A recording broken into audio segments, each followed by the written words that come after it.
राष्ट्रीय लोकदल के राष्ट्रीय अध्यक्ष चौधरी जयंत सिंह के विगत 7 अक्टूबर से प्रारंभ हुए आशीर्वाद पथ कार्यक्रम को हर जिले में अपार जन समर्थन मिल रहा है। लोगों की समझ में आ चुका है कि इस जन विरोधी सरकार को हटाकर ही महंगाई, बेरोजगारी, भ्रष्टाचार, बिगड़ती कानून व्यवस्था, किसानों के उत्पीड़न से निजात पाई जा सकती है, जिसके लिए रालोद ने अपना घोषणा पत्र लोक संकल्प 2022 में सभी वर्गों का ध्यान रखा है। इसके साथ ही चौधरी जयंत सिंह ने पश्चिमी उत्तर प्रदेश, बुंदेलखंड और पूर्वांचल में हाईकोर्ट बेंच की स्थापना का भी वादा किया ताकि आम जनता को न्याय मिल सके। राष्ट्रीय लोकदल के राष्ट्रीय अध्यक्ष जयंत चौधरी सिंह के विगत 7 अक्टूबर से प्रारंभ हुए आशीर्वाद पथ कार्यक्रमों को हर जिले में अपार जन समर्थन मिल रहा है। लोगों की समझ में आ चुका है कि इस जन विरोधी सरकार को हटाकर ही महंगाई, बेरोजगारी, भ्रष्टाचार, बिगड़ती कानून व्यवस्था, किसानों के साथ उत्पीड़न से निजात पाई जा सकती है, जिसके लिए रालोद ने अपने घोषणा पत्र लोक संकल्प 2022 में सभी वर्गों को ध्यान रखा है। रालोद के राष्ट्रीय प्रवक्ता कवि पवन आगरी एवं पंडित योगेश द्विवेदी ने पत्रकारों को बताया कि आशीर्वाद पथ कार्यक्रम में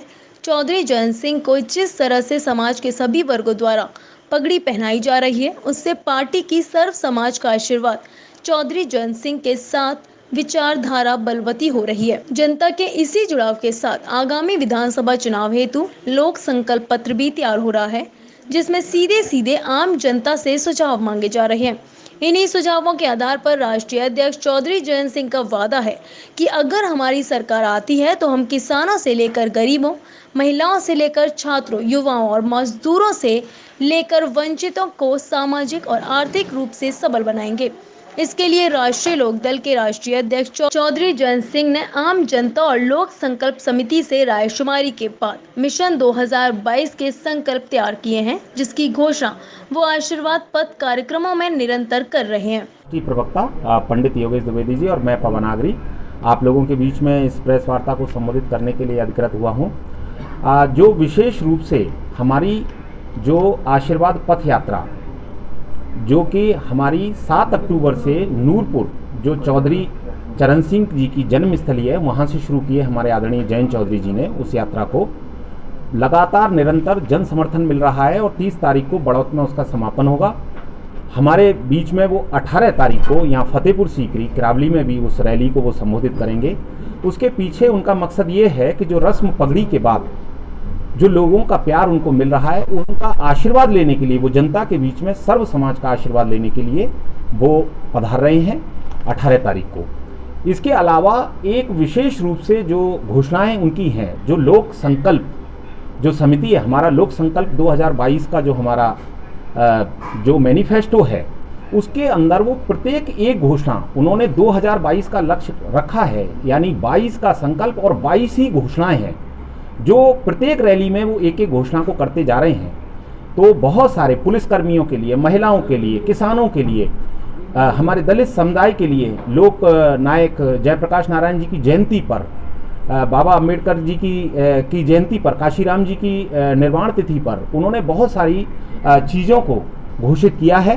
राष्ट्रीय प्रवक्ताओं ने बताया कि 7 अक्टूबर को चौधरी चरण सिंह की जन्मस्थली नूरपुर की मढ़िया से चौधरी जयंत सिंह ने चौधरी चरण सिंह किसान सम्मान निधि के तहत किसानों की आर्थिक स्थिति सुधारने के लिए प्रदेश के किसानों को 12,000 और सीमांत व असिंचित किसानों को 15,000 रुपए किसान सम्मान निधि देने की बात कही।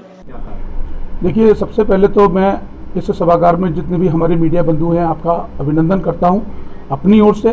राष्ट्रीय लोकदल की ओर से और हमारे राष्ट्रीय लोकदल के जो हमारे राष्ट्रीय अध्यक्ष हैं आदरणीय चौधरी जयंत जी की तरफ से। आज की जो प्रेस वार्ता है, उस प्रेस वार्ता का जो मुख्य उद्देश्य है, हम 2 राष्ट्रीय प्रवक्ताओं को माननीय राष्ट्रीय अध्यक्ष जी ने जिम्मेदारी दी है, आदरणीय पवन आगरे जी को और मैं पंडित योगेश कुमार द्विवेदी, हम दोनों पार्टी के राष्ट्रीय प्रवक्ता हैं। निश्चित तौर पर जयंत जी जिस तरीके से निरंतर अपनी आशीर्वाद पथ यात्रा को लेकर चल रहे हैं, 7 अक्टूबर को प्रारंभ हुई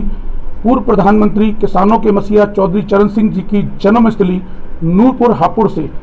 और उसके बाद में हर जिले में वो जा करके सभी लोगों का समर्थन हासिल कर रहे हैं, सबका आशीर्वाद ले रहे हैं। निरंतर हर वर्ग के लोग उनको पगड़ी पहनाते हैं, अपना प्यार देते हैं, अपना आशीर्वाद देते हैं। और सबसे बड़ी बात कि 2022 की जो तैयारियां चल रही हैं उस 2022 की तैयारी में जो हमारा संकल्प पत्र है उसमें आदरणीय राष्ट्रीय अध्यक्ष जैन जी ने लगभग 59,000 जो हमारे प्रधान हैं, ग्राम प्रधान हैं, उन तक पहुंच करके उनकी जन भावनाओं को जाना है। सबसे बड़ी बात जो है, भारतीय जनता पार्टी मन की बात करती है, लेकिन राष्ट्रीय लोकदल के जो हमारे अध्यक्ष हैं आदरणीय जैन जी, वो मन की बात को जानते हैं, वहां जाते हैं, उनसे पूछते हैं, उनकी मन की भावनाओं को समझते हैं और अपने मैनिफेस्टो में उसको ऐड करते हैं। 9 अक्टूबर को चौधरी जयंत सिंह ने असंगठित क्षेत्र में कार्यरत शहरों में मजदूरी कर रहे श्रमिकों के उत्थान हेतु काशीराम शहरी श्रमिक सम्मान योजना की घोषणा की, जिसके तहत मनरेगा की तर्ज पर शहरी क्षेत्र में रहने वाले श्रमिकों की आय सुनिश्चित की जाएगी और शहर के श्रमिकों को सुनिश्चित रोजगार की गारंटी मिलेगी। राष्ट्रीय प्रवक्ता पवन आगरी और योगेश द्विवेदी ने आगे बताया कि राष्ट्रीय अध्यक्ष चौधरी जयंत सिंह 18 अक्टूबर को आगरा के फतेहपुर सीकरी में